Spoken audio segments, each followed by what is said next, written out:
Mga boss, ready na po itong ating dalawang magnet para dito sa ating gagawing double magnet na speaker. So ito ang mga gagamitin natin na full phase. So ito, dahil pagdugtungin natin itong dalawang magnet, so syempre itong ating full phase ay lulubog po ito kasi tataas na ang ating magnet. Kaya ang gawin natin mga boss, itong isang full phase dito sa kabila ay tatanggalin natin at saka idudugtong natin dito. Ang problema, itong full phase na ito at saka ito ay naka-fix po siya. So, dalawang klase po kasi ito mga boss. Mayroon pong naka-fix at mayroon din pong gaya nito na pwede po siya matanggal. Mapaghiwalay po itong full phase at saka itong bottom plate. So hindi gaya po nito na naka-fix. Kaya ang gagawin na lang po natin mga boss, hindi ko na po gagamitin itong isa. So ito, mayroon dito na isang full phase at saka bottom plate na kasing taas po nito, itong gagawin nating speaker. Ito po ay detachable po ang kanyang full phase dito sa kanyang bottom plate.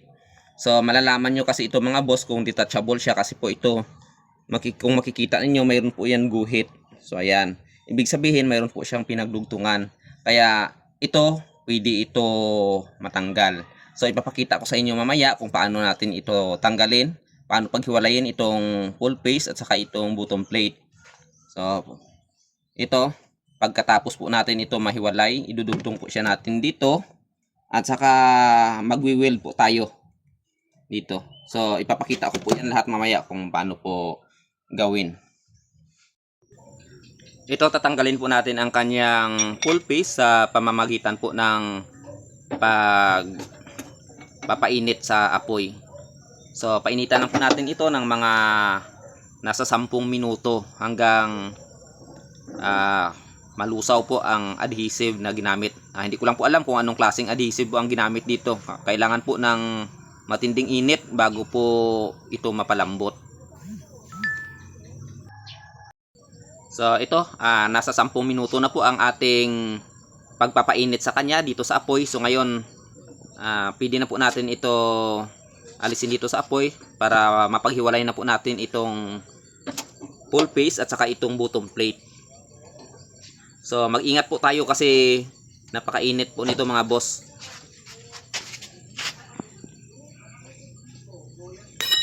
So ayan. So naalis na po natin ang full phase dito sa kanyang bottom plate. Ito na po ang ating full phase mga boss. Naalis na po natin. Kaya ito, idudugtong na po natin siya dito sa full phase nitong gagamitin natin para dito sa ating gagawing speaker. So kailangan po natin ito na i-weld. So ganito po ang posisyon. Baliktarin po natin para dito po tayo mag-spot mamaya sa kanyang likuran. So ito po ang welding machine na ating gagamitin.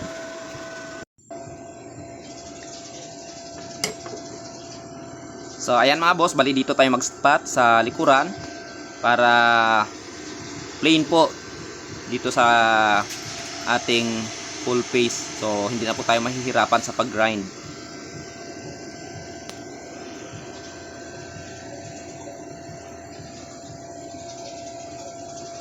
Bali ang patatamaan natin dito mga boss ay ang gitna ng dalawang full phase.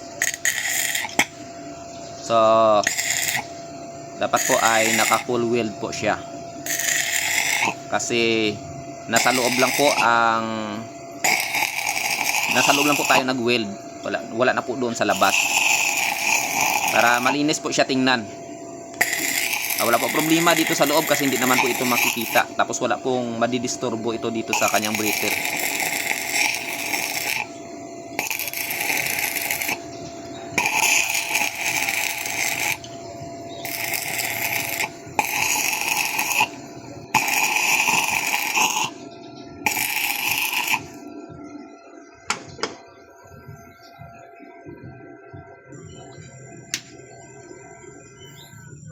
So ayan, napagdugtong na po natin ang dalawang full phase.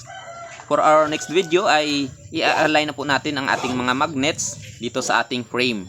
So abangan na po mga boss, at sana sundan nyo po ito hanggang matapos. Maraming salamat po sa inyong lahat. So God bless po sa inyong lahat mga bossing.